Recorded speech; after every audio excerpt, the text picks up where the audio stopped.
इस वक्त की बड़ी खबर सामने आ रही है महाराष्ट्र चुनाव से जुड़ी हुई, और एक और बात बताएंगे कि प्रधानमंत्री नरेंद्र मोदी के कार्यकाल में एक अलग अध्याय शुरू हो रहा है, जहां उन्होंने इस बार रामलला के विराजमान होने की बात कही और कहा कैसे 500 वर्षों के बाद आज भगवान अयोध्या में विराजमान हो चुके हैं। उसी के तहत प्रधानमंत्री नरेंद्र मोदी जन कल्याण योजना के तहत आयुष्मान भारत योजना को एक बार फिर से बढ़ाया गया है, जहां बुजुर्ग 5 लाख तक मुफ्त इलाज करा पाएंगे।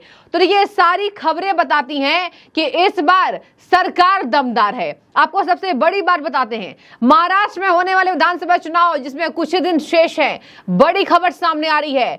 CSDS सर्वे के मुताबिक बातचीत करें, मराठा आंदोलन को खूब विपक्ष ने भुनाने की कोशिश की थी, लेकिन इसका कुछ भी असर दर्शकों होने वाला नहीं है। एक सर्वे बताते हैं आपको कि महाराष्ट्र के विधानसभा चुनावों में जो सर्वे सामने आ रहे हैं, इसमें कहा जा रहा है कि अपर कास्ट और मराठाज जो सबसे ज्यादा वोट देने वाले हैं, वो इस बार महायुति गठबंधन को देने वाले हैं। ये जो खबर आई है, ये विपक्ष के होश उड़ाने वाली है। उद्धव ठाकरे, संजय राउत, कांग्रेस पार्टी, शरद पवार, इन सब के होश उड़ा देने वाली ये खबर है। और इसी बीच कहा जा रहा है कि सर्वे चौंकाने वाले आए हैं, जिसके बाद से विपक्ष में तहलका मचा हुआ। विपक्ष सोच रही है कौन सी ऐसी योजना है महायुति की जो हम यहां पर जनता के सामने फ्लॉप साबित कर पाए। आइए आपको एक यहां सर्वे का पूरा आंकड़ा बताऊंगी कि कैसे इस बार महाराष्ट्र चुनाव में कहा जा रहा है कि मराठा आंदोलन को भुनाने के बाद भी कोई फायदा विपक्ष को होता हुआ नजर नहीं आ रहा है। यहां कहा जा रहा है कि मराठा आंदोलन के बावजूद भी यहां पर मराठा जो वोट देने वाले हैं वो महायुति को देने वाले हैं। 18% जो प्रतिशत है वो बढ़ाया गया है, मतलब मराठा जो है वो 18% बढ़कर सामने आए हैं जो महायुति को वोट देंगे। और ये दिखाता है कि महायुति ने अपनी छवि से कहीं ना कहीं पूरी सुधार करने की कोशिश की है, और महाराष्ट्र चुनाव में ये दमदार तरीके से दिखाई दे रहा है। बता दें आपको, मराठास में कुनबीस को जोड़ करके कहा जा रहा है कि MVA में जहां 39% वोट जाएगा, तो वहीं महायुति में, ध्यान से सुनिएगा, महायुति में 46% वोट जाने की कवायद तेज है। और सुनिए दर्शकों, अपर कास्ट, ऊंचे जाति, और यहां पर अपर कास्ट के लोग, ऊंची जाति के लोग MVA को जहां केवल 38% वोट देंगे, तो वहीं महायुति को 58% वोट देंगे। दलित 46% केवल महाविकास अघाड़ी को, और यहां पर बातचीत करें महायुति को 35%। देखिए दलितों का वोट थोड़ा सा ज्यादा मजबूत है महाविकास अघाड़ी में। और वहीं पर बातचीत करें मुस्लिम्स का, तो 74% महाविकास अघाड़ी को और 12% महायुति को। खैर ये जग जाहिर है कि यहाँ पर मुस्लिम वोट्स जो है वो कभी भी बीजेपी की तरफ जाता नहीं है और गठबंधन की तरफ तो नहीं जाएगा। 12% जाता हुआ दिखाई दे रहा है। और जहां जहां कुछ मामलों में सुधार हुआ है, वहां वहां मुस्लिम्स का जो वोट है वो महायुति की तरफ ज्यादा बढ़ता दिखाई दे रहा है। अब दूसरी बड़ी खबर आपको बता दें, दूसरी बड़ी खबर यह है कि प्रधानमंत्री ने इस बार जिक्र किया अयोध्या की दिवाली का। अयोध्या की दिवाली में देखिए बड़ी सौगात दे रहे हैं प्रधानमंत्री नरेंद्र मोदी, जहां उन्होंने इस बात को यहां पर याद दिलाया प्रभु श्री राम के विराजमान होने की। तो वहीं उन्होंने कहा कि देश के युवाओं को इस बार ज्यादा से ज्यादा रोजगार मिला है।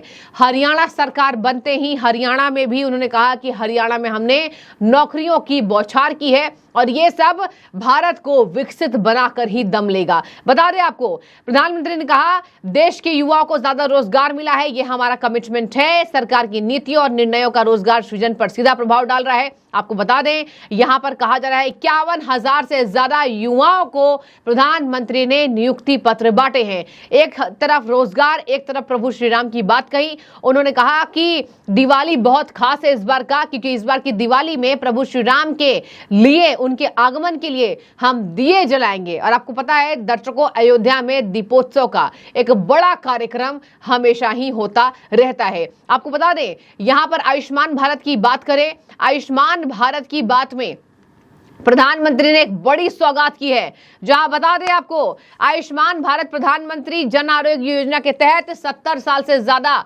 वर्ष के आयु के बुजुर्गों को हेल्थ कवरेज मिलेगा। और ये देखिए पहले से भी सरकार की सुविधा है और अब इसको और बढ़ाया गया है। कहा जा रहा है कि 5 लाख तक आपका जो इलाज होगा बुजुर्गों का वो मुफ्त होगा। और देखिए ये पहले हमने देखा कांग्रेस के कार्यकाल में इतनी सुविधाएं नहीं थी, और सुविधाएं भी थी तो उनमें कहीं ना कहीं बहुत हम देखते थे बड़े स्तर पर कहीं ना कहीं फ्रॉड होता था। और यहां पर कहा जा रहा है कि सरकार के द्वारा जो आयुष्मान भारत को योजना को बढ़ाया गया है उससे कहीं ना कहीं बुजुर्गों में खुशी है। और वैसे भी महाराष्ट्र चुनाव में इसको बात को कहा जा रहा है कि इसका एक बहुत बड़ा इंपैक्ट पड़ने वाला है कि प्रधानमंत्री ने जो वादा किया था उसको कभी भी उन्होंने अधूरा नहीं छोड़ा, वो अपनी योजनाओं को लगातार आगे बढ़ा रहे हैं। बता दें आपको, यहां पर प्रधानमंत्री ने मंगलवार को एक बात कही, आयुष्मान भारत योजना के नए चरण आयुष्मान भारत निरामयम, इसका मतलब है जिसे रोग ना हो की शुरुआत की है। ये बड़ी सौगात आज प्रधानमंत्री नरेंद्र मोदी के द्वारा हुआ है। बता दें आपको,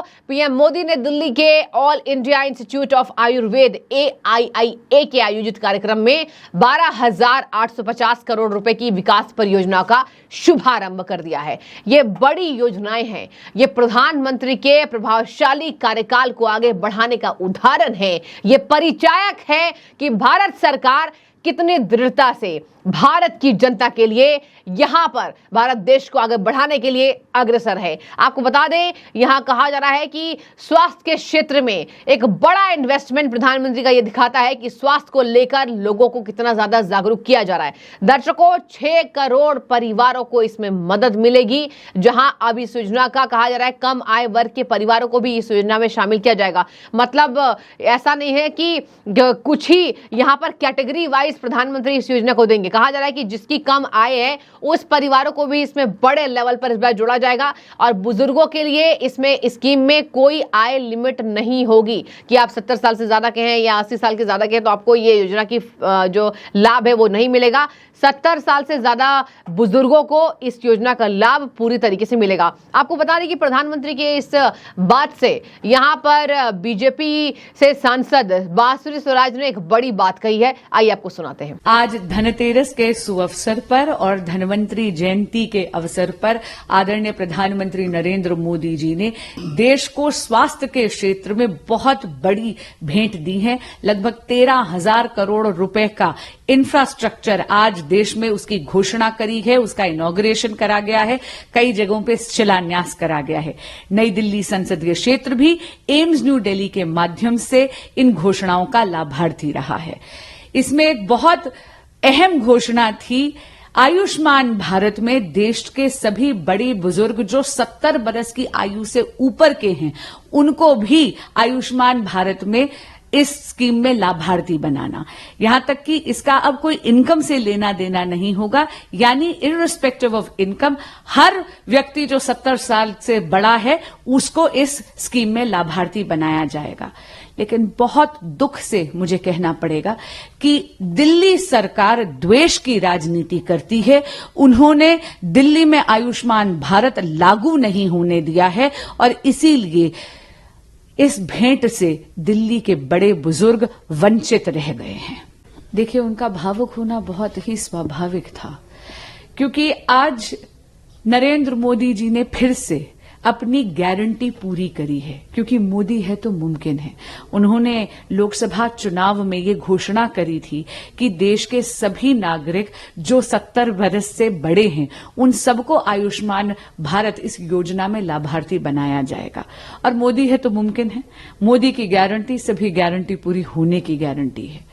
लेकिन बहुत दुर्भाग्यपूर्ण बात है कि बंगाल और दिल्ली, यहां पर दोनों राज्य सरकारें क्योंकि द्वेष की राजनीति करती हैं, उन्होंने इन दो स्टेट्स में आयुष्मान भारत योजना लागू नहीं करी है।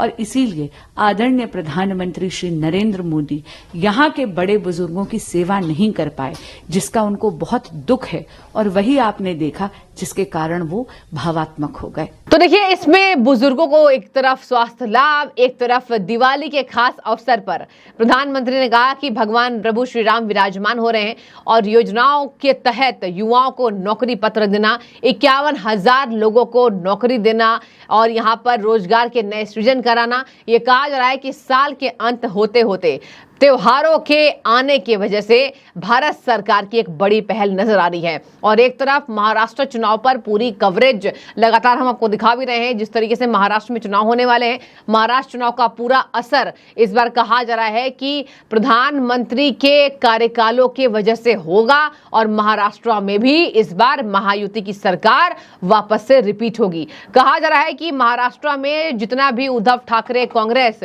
यहां पर जोड़ तोड़ की राजनीति को यहां विराम देने में लगे या फिर अपनी योजनाओं को बताने में आगे आए, लेकिन इससे कुछ फायदा हमने देखा कि इस सर्वे के हिसाब से तो होता नजर नहीं आ रहा है, जो सर्वे मैंने आपको बताया। और इस सर्वे में कहा जा रहा है, CSDS सर्वे के तहत इस बार अधिकतर वोट जो है वो शिफ्ट हुआ है महाविकास आघाड़ी से महायुति गठबंधन की ओर। अब इसमें देखने वाली बात यह होगी कि एक तरफ बुजुर्गों को इतना बड़ा स्वास्थ्य लाभ, एक तरफ 51,000 नौकरियां देना और एक तरफ दिवाली के खास अवसर पर प्रभु श्री राम का ये भव्य स्वागत यहां होगा अयोध्या में। इसके बाद महाराष्ट्र का चुनाव। तो इन सब खबरों को देखें तो कहा जा रहा है कि कहीं ना कहीं एक बड़ी पहल प्रधानमंत्री ने शुरू की और प्रधानमंत्री पर जितना ज्यादा जनता का विश्वास बढ़ा है, ये कहा जा रहा है कि ये विश्वास एक अटूट प्रेम को दर्शाता है जो लगातार भारत सरकार और खास तौर पर प्रधानमंत्री नरेंद्र मोदी लोगों के लिए करते आ रहे हैं। लोगों ने भी खूब विश्वास दिखाया है और इसका परिणाम ये महाराष्ट्र चुनाव में हम देखने को हमें जरूर मिलेगा।